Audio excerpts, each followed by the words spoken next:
Hello दोस्तों, देख रहा है एक फोटोनिक्स का एक साउंड देख सकते, ब्लूटूथ साउंड आया हुआ है इसके ऊपर। तो ये ऑन नहीं हो रहा है, ठीक है। ये फर्स्ट टाइम बताया कि बंद होकर रह जाएगा, ठीक है।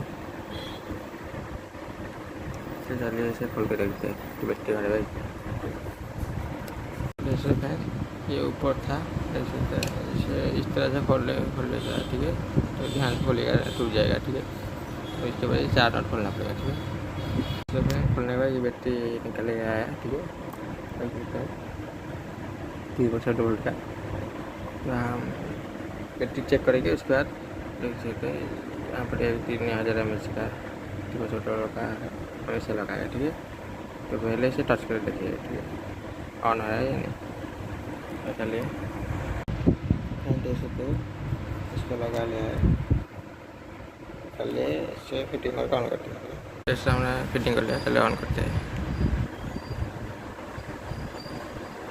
Power on. Bluetooth mode. इसका ऑन हो गया है। Device paired. तो आज लेट ना मेंटेनेंस वीडियो, ठीक है।